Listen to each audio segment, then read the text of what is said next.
Saudara-saudara, pertama-tama saya mohon maaf. Oke, baiklah. Kebenaran firman Tuhan malam hari ini temanya adalah hidup yang berkenan di hadapan Tuhan. Hidup yang berkenan di hadapan Tuhan. Artinya banyak hidup ini, banyak orang hidup hari demi hari, minggu demi minggu, bulan demi bulan, tahun berganti tahun. Bahkan tidak jarang manusia hidup sampai akhir hidupnya, sampai hari matinya, hidupnya tidak berkenan di hadapan Tuhan.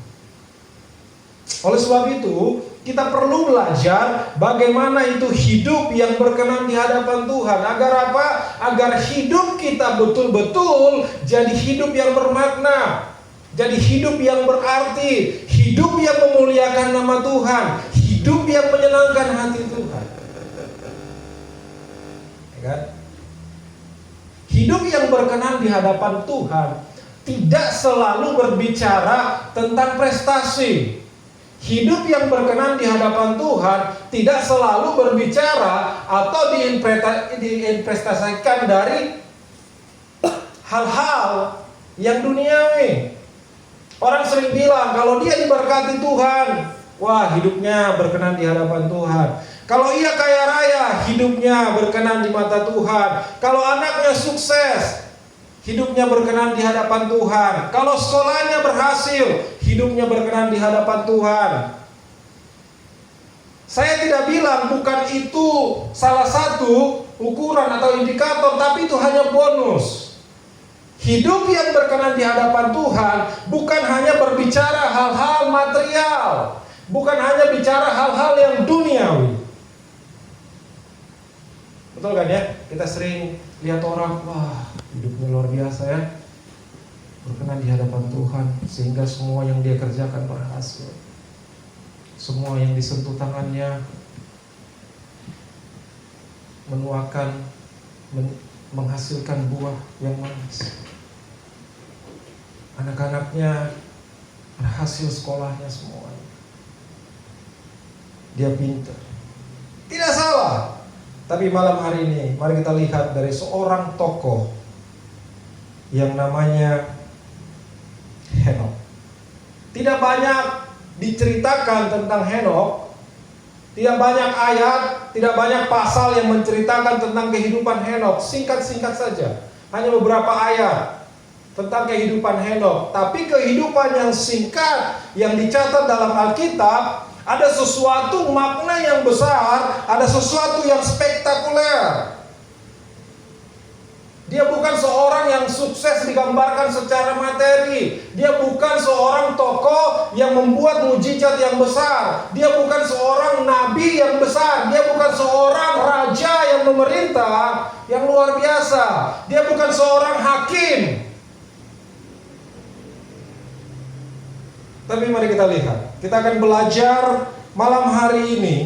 Ada 3 hal yang akan kita pelajari dari hidup Henokh. Bagaimana hidup Henokh berkenan di hadapan Tuhan. Sehingga kita belajar dari seorang tokoh yang namanya Henokh ini.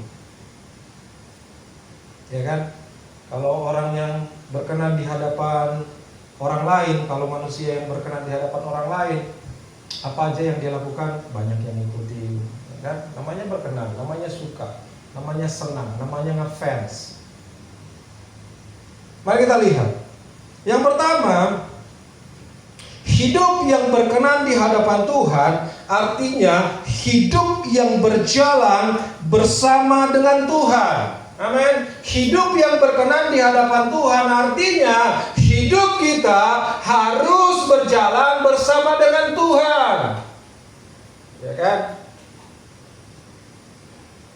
Mari kita buka dalam Kejadian pasal 5 ayat 24, dikatakan di sana, dan Henokh hidup bergaul dengan Allah, lalu ia tidak ada lagi sebab ia diangkat oleh Tuhan. Berjalan bersama Tuhan artinya hidup kita harus memiliki hubungan yang karib dengan Tuhan.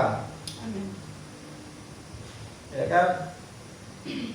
Hidup bergaul dengan Tuhan artinya hidup berjalan berhubungan baik dengan Tuhan, memiliki konektivitas dengan Tuhan, lancar komunikasinya. Banyak orang tahu tentang Tuhan, tapi sekedar tahu aja. Tidak banyak yang sungguh-sungguh mau hidup bergaul dengan Tuhan. Ya kan? Seseorang bisa saja aktif di gereja, aktif pelayanan, aktif setiap ada komsel, aktif setiap ada doa pemuda, doa pelayan, aktif. Tapi belum tentu bergaul karib dengan Tuhan. Seseorang bisa hafal ayat firman Tuhan dari Kejadian sampai Wahyu, dari Wahyu sampai Kejadian, mau dibuka di pasal mana, dia hafal kata-katanya. Tapi belum tentu menghidupi, belum tentu aktif bergaul dengan Tuhan. Yang pertama, kita belajar dari Henokh.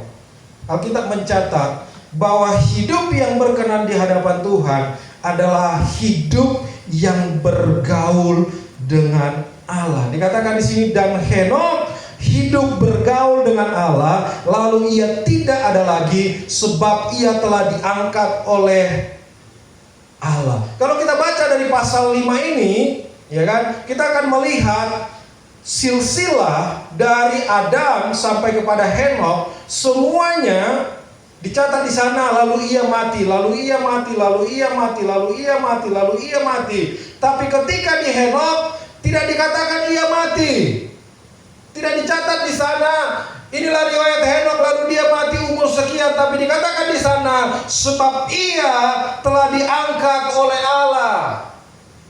Ada hal yang spesial yang tidak dialami hampir semua manusia. Tidak dialami oleh Henokh. Dia tidak sempat mengalami kematian, tapi ia diangkat hidup-hidup oleh Tuhan. Mari kita bangun hubungan yang baik dengan Tuhan. Mari kita bergaul karib dengan Tuhan. Ya kan? Kita pelayanan jangan hanya sekedar pelayanan, tapi kita bangun betul-betul hubungan yang intim dengan Tuhan. Betul-betul kita bergaul karib dengan Tuhan. Kalau bergaul itu gimana sih? Sedikit-sedikit tanya, ya kan? Sedikit-sedikit komunikasi, sedikit-sedikit kasih kabar, ya kan? Mau mulai sesuatu, kita menginformasikan kepada sahabat karib kita. Demikian kita dengan Tuhan. Kalau kita mau berangkat kerja, kalau kita mau pergi ke sekolah, kalau kita mau pergi kemanapun, kalau kita punya rencana, sampaikan pada Tuhan. Tuhan, aku tahu Tuhan semua terjadi karena izin Tuhan. Yang bergaul karib dengan Tuhan itu segala hal dalam hidupnya pasti melibatkan Tuhan. Kalau kita mau dikenal oleh Tuhan, mari libatkan Tuhan dalam segala hal dalam hidup kita. Apapun yang mau kita rencanakan, apapun yang mau kita kerjakan, apapun yang mau kita capai, apapun yang mau kita planningkan, mari belajar kita libatkan Tuhan dalam hidup kita. Amin. Jadi yang pertama, untuk dikenal, hidup kita dikenal oleh Tuhan, kita belajar dari Henokh adalah harus hidup bergaul dengan Allah. Semua tindak tanduk kita, semua aktivitas kita, semua perbuatan kita harus menyenangkan hati Tuhan. Kalau saya bergaul karib dengan David, Keisha, atau Hesley, apa yang saya kerjakan harus berkenan di hati David, Keisha, Hesley. Karena apa? Karena saya akan menjaga agar hubungan saya dengan kalian tidak rusak, agar relasi saya dengan kalian tidak rusak. Sehingga apa? Kalian berkenan kepada saya, atau sebaliknya saya berkenan kepada kalian. Pergaulan kita dengan Tuhan juga begitu.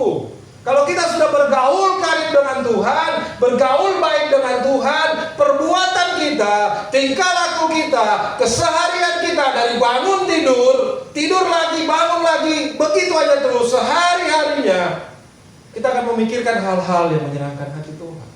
Karena apa? Kita tidak mau merusak hubungan kita dengan Tuhan. Karena apa? Kita tidak mau menyakiti hati Tuhan. Karena apa? Kita tidak mau Tuhan memalingkan wajahnya atas hidup kita.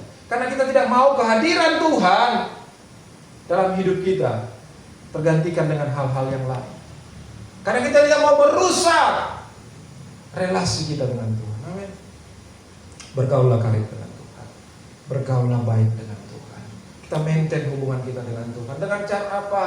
Rajin-rajinlah baca firman Tuhan. Rajin-rajinlah doa. Rajin-rajinlah penyembahan. Hidupilah setiap apa yang Tuhan katakan. Firman Tuhan catat, lakukan dan kerjakan. Hidupi dengan hati yang jujur dan bersih di hadapan Tuhan. Jadi hubungan kita dengan Tuhan bukan hanya hubungan semata. Ya kan? Ada banyak hubungan di dunia ini hanya status saja hubungan. Namanya orang Kristen, ya kan? Namanya suami istri, namanya anak dengan orang tua, namanya saudara. Iya betul hubungan. Tapi apakah hubungan itu betul-betul dijalani? Apakah hubungan itu betul-betul dihidupi?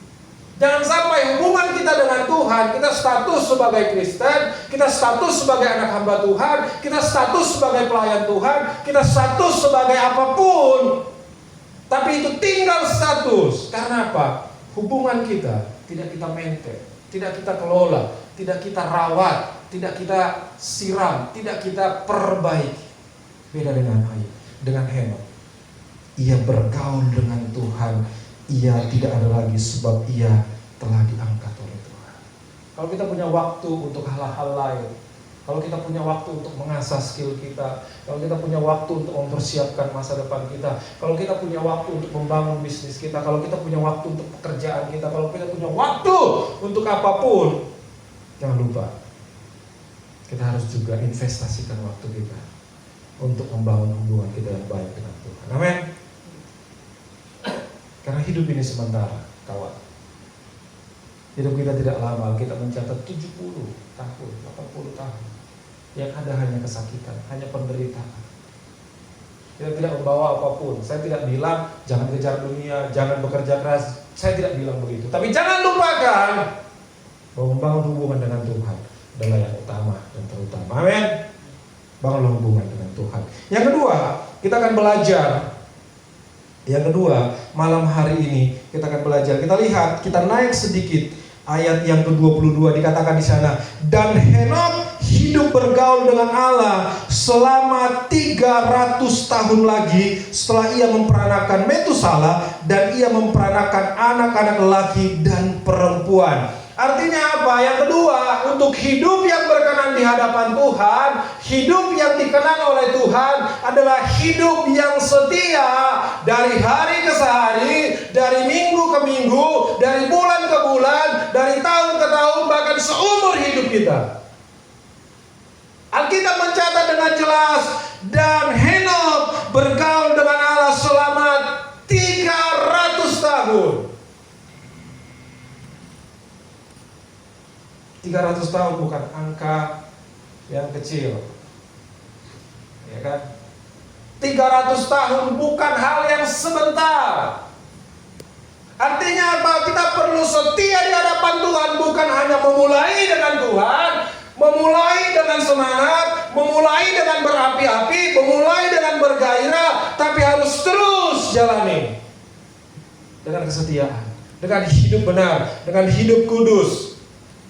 Merawat hubungan dengan Tuhan. Bukan hari ini setia, besok tidak setia lagi, besoknya setia lagi. Tapi bergaullah dengan Tuhan seumur hidup kita. Artinya apa? Yang kedua, untuk berkenan di hadapan Tuhan ketika kita sudah memulai hal yang baik, ketika sudah kita membangun kebiasaan yang baik, ketika sudah berbalik ke hadapan Tuhan, kita harus hidup setia. Amin. Amin. Setialah di hadapan Tuhan. Makanya Daud berkata, setialah sampai mati. Sampai berapa umur kita Tuhan berikan, Tuhan dapatkan setia. Di sana dikatakan Henok bergaul selama 300 tahun lagi. Jadi tidak hanya 300 tahun tok, 300 tahun lagi. Setelah ia berarti lebih dari 300 tahun seumur hidupnya, ia setia kepada Tuhan. 300 tahun pasti banyak persoalan, pasti banyak masalah, pasti banyak tantangan, pasti banyak godaan. Kalau kita baca selanjutnya nanti, Pasal 6 itu Kejadian pasal 6 di situ dikatakan kejahatan manusia. Setelahnya itu ada air bah. Jadi di zaman Henokh itu orang itu jahat kelakuannya. Kalau kita lihat di Yakobus pasal 1 ayat sekitar ayat 15 dikatakan di sana nubuatan tentang Henokh bahwa kejahatan manusia itu sangat brutal sekali. Sangat buruk sekali. Jadi kesetiaan Henokh itu 300 tahun bukan dalam hal yang ideal, bukan dalam keadaan yang semua orang di sana mengasihi Tuhan, semua orang meninggikan nama Tuhan, semua orang menjauhkan hidup dari kejahatan. Tapi sebaliknya, keadaan di sana adalah keadaan yang sangat jauh dari kehendak Tuhan. Orang-orang hanya memikirkan hal-hal yang jahat, orang-orang hanya memikirkan hal-hal yang buruk. Di pasal 6 ayat 1 dikatakan, kalau kita baca dari pasal 5, kita lanjut ke pasal 6 ayat 1 dikatakan di sana, ketika manusia itu mulai bertambah banyak jumlahnya di muka bumi, dan bagi mereka lahir anak perempuan, maka Allah melihat bahwa anak perempuan itu cantik. Dikatakan di sana, perikopnya di sana, kejahatan manusia yang timbul di hati manusia saat itu hanya hal-hal yang jahat. Tapi Henokh mengambil sikap setia 300 tahun lebih kepada Tuhan. Yang luar biasa, bukan hanya kita mengenal Tuhan, tapi kita harus setia kepada Tuhan. Kalau mengenal Tuhan, semua orang hampir mengenal Tuhan. Kalau ditanya, kamu punya Tuhan enggak? Punya. Tapi apakah ia menghidupi apa yang Tuhan perintahkan, apa yang Tuhan ajarkan? Kalau kita bisa setia, kalau kita sudah memulai dalam Tuhan, terus lalui dengan Tuhan, bahkan akhiri hidup kita dengan Tuhan. Bertahan bukan hal yang mudah, tapi percayalah, Alkitab berkata bahwa Roh Kudus akan menyertai kita, akan memberikan kekuatan. Jangan hanya bersemangat di awal, ya, semangat di awal, berapi-api di awal, seperti ibadah kita sekarang. Sekalipun kita 4.000 orang, lakukan terus, amin. Semangat terus, ya kan? Video juga diupload terus. Semangat, ya kan? Setia melayani, setia jadi WL, setia pemain musik, ya kan? Kalau mau dikenal Tuhan, setialah, amin. Ini berlaku untuk saya juga, setialah. Sekalipun belum kelihatan hasilnya, sekalipun hari ini belum kita melihat buah dari pelayanan kita, tapi mari kita tetap setia. Tuhan tidak hanya melihat bagaimana kita memulai. Alkitab mencatat, yang lain dikatakan, ya kan, iman tanpa perbuatan mati. Bukan yang pertama, tapi yang terakhir, sampai akhir hidup kita. Kita tetap setia di hadapan Tuhan. Amin. Banyak orang kan setelah, kalau acara pemuda biasanya ada retret, ya kan, ada rohani camping rohani.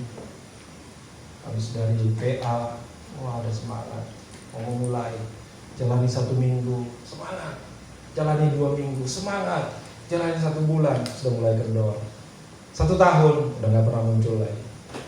Tapi kita belajar dari Henokh, kita belajar dari Henokh, bahwa untuk dikenal oleh Tuhan, bahwa untuk berkenan di hadapan Tuhan, seumur hidup kita harus setia kepada Tuhan. Apapun yang kita alami, apapun yang kita hadapi, apapun persoalan yang Tuhan izinkan dalam hidup kita, harus kita lalui untuk membentuk kita, untuk memproses kita, untuk memurnikan kita, untuk membaharui kita. Godaan apapun datang, cobaan apapun datang, semanis apapun mulut orang untuk menggoda kita, untuk merayu kita, janji apapun yang ditawarkan orang pada kita untuk tidak setia pada Tuhan, apapun yang diiming-imingkan dunia pada kita untuk kita berbalik dari Tuhan, katakan aku mau tetap setia pada Tuhan. Amin. Amin. Setialah pada Tuhan.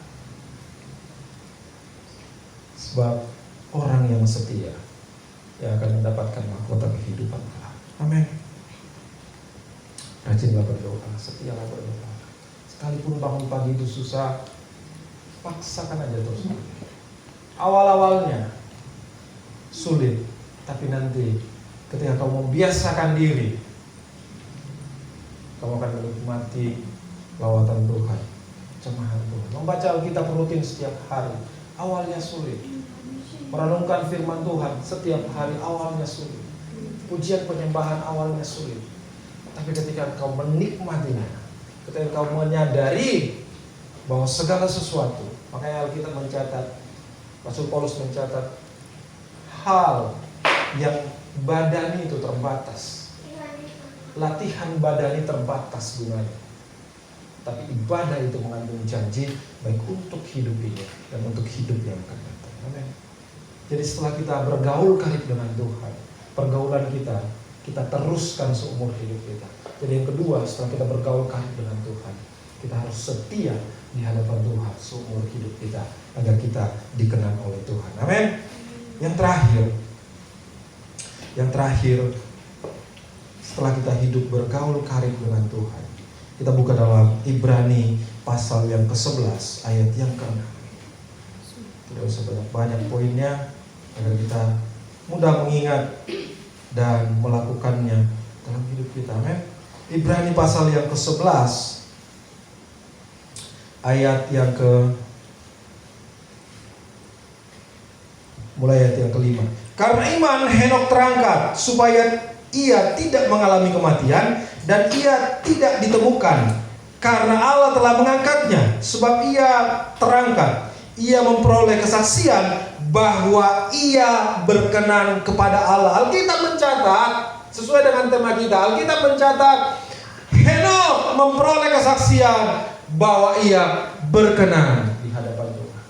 Tidak banyak nama di Alkitab yang hidupnya dicatat dengan frasa, dengan kata hidupnya berkenan di hadapan Tuhan. Banyak, ada beberapa nabi, ada beberapa hamba Tuhan yang memulai dengan perkenanan Tuhan, tapi mengakhiri hidupnya dengan sia-sia, yang menentang Tuhan. Ayat 6 dikatakan di sana, tetapi tanpa iman tidak mungkin orang berkenan kepada Allah. Sebab barang siapa percaya kepada Allah, ia harus percaya bahwa Allah ada dan bahwa Allah memberikan upah kepada orang yang sungguh-sungguh mencari Dia. Jadi poin yang ketiga adalah hidup kita harus berdasarkan iman. Amin. Bukan berdasarkan keadaan, bukan berdasarkan kondisi, bukan berdasarkan feeling, bukan berdasarkan hal-hal yang di depan kita. Kalau dunia bekerja, mereka percaya setelah melihat depan mata mereka. Tapi orang Kristen yang percaya pada Tuhan, sekalipun kita belum melihat, sekalipun belum ada tanda-tanda, tapi dalam iman kita percaya bahwa ya Tuhan yang pegang kendali dalam hidup kita. Amin. Itulah iman. Sekalipun segala sesuatu belum memungkinkan, sekalipun hal-hal yang menurut kita mustahil, tapi ketika Tuhan berkata iya, maka ia terlaksana dalam hidup kita. Fondasi iman kita harus kuat di hadapan Tuhan. Amin. Fondasi iman kita harus. Mengapa Henokh hidup sampai ratusan tahun berkali-kali dengan Tuhan? Karena apa? Karena imannya kuat, karena imannya kokoh, imannya teguh. Godaan pasti banyak, cobaan pasti banyak, tantangan pasti ada, persoalan dari kiri, kanan, muka, belakang, dari keluarga, dari manapun. Saya yakin sekali, pasti banyak selama ratusan tahun. Tapi apa yang Henokh lakukan? Ia terus menancapkan imannya di dalam Tuhan. Ia tetap setia. Ya kan? Iman bukan sekedar percaya bahwa Tuhan itu ada. Iman adalah mempercayai Tuhan hingga kita tetap mengikuti apa yang dikatakan oleh Tuhan, meskipun tampak mustahil secara dunia dalam hidup kita. Kalau dunia berkata, saya percaya, kalau depan mata saya yakin, kalau ada buktinya, saya mengikuti aturannya, saya mengikuti permainannya kalau sudah di depan mata saya. Tapi orang Kristen, orang yang dalam Tuhan, kita percaya bahwa Tuhan yang punya pegang kendali dalam hidup kita. Karena apa? Karena kita mengenal Ia Tuhan yang setia, yang tidak pernah meninggalkan hidup kita. Amin. peliharalah iman kita di hadapan Tuhan. Ketika engkau menunggu jawaban doamu di hadapan Tuhan, ketika engkau menunggu apa yang engkau gumul-gumuli, ketika engkau menunggu janji-janji firman Tuhan, tetap setia. Ketika kita bingung dalam decision hidup kita, mau ke kiri, mau ke kanan, mau pilih A, mau pilih B, mau pilih yang mana, tetap setia berpegang pada kebenaran firman Tuhan. Jangan mau diombang-ambingkan dunia. Saat menghadapi permasalahan, mau di sekolah, mau dalam pekerjaan, dalam keluarga, jangan tinggalkan imanmu pada Tuhan. Tetap terkuat iman kita pada Tuhan. Amin. Amin. Saya pernah berikan ilustrasi. Ketika kita naik pesawat, kita percaya bahwa ketika kita naik pesawat, bahwa ada satu sistem yang mengikat, yang mengatur berjalannya, terbangnya pesawat tersebut. Dalamnya ada beberapa kru, ada pilot, ada co-pilot, ada kru-kru yang lain, awak kabin yang lain, ada semuanya, bandara dan semuanya. Kita beli tiket, kita duduk di pesawat yang ditentukan, kita percaya bahwa kita akan sampai di tujuan. Bahkan lebih dari itu, kita harus percaya bahwa sistem yang Tuhan tetapkan dalam hidup kita pasti berjalan ketika engkau mengikuti aturannya, ketika kita mengikuti arahannya, ketika kita berjalan dalam jalan-jalan Tuhan, ketika mengikuti Taurat-Taurat Tuhan, ketika kita mengikuti titah-titah Tuhan, ketika kita mengikuti ketetapan-ketetapan Tuhan, kita berjalan di garis yang Tuhan tentukan, hidup kita akan sampai di tujuan yang Tuhan tetapkan. Amin. Yang pertama, bergaullah karib dengan Tuhan. Yang kedua, setialah kepada Tuhan sepanjang hidup kita. Yang ketiga, yang terakhir, milikilah iman yang kokoh di hadapan Tuhan. Apapun yang diperhadapkan, apapun yang dipersoalkan dalam hidup kita. Sadrak, Mesak, Abednego ketika mau dimasukkan ke bara api, mereka berkata, sekalipun kami tidak ditolong dari api, kami tidak akan menyembah patung yang Tuhan kami. Kami tetap takut. Miliki iman yang kokoh, miliki iman yang kuat, sehingga kita didapatkan Tuhan hidup yang berkenan di hadapan Tuhan. Sehingga kalau di catatan hidup kita nanti ada tulisan, inilah dia riwayat Kesya yang berkenan di hadapan Tuhan. Inilah dia riwayat hidup Kesya yang berkenan di hadapan Tuhan. Inilah dia riwayat hidup Netris yang berkenan di hadapan Tuhan. Inilah riwayat hidup David yang berkenan di hadapan Tuhan. Yang ingat dari kita adalah hidup yang berkenan di hadapan Tuhan. Amin. Siapa yang mau hidup berkenan di hadapan Tuhan, peliharalah ketiga hal ini. Yakin dan percaya bahwa pertolongan Tuhan akan ada terus menyertai hidup kita. Amin. Demikian kebenaran.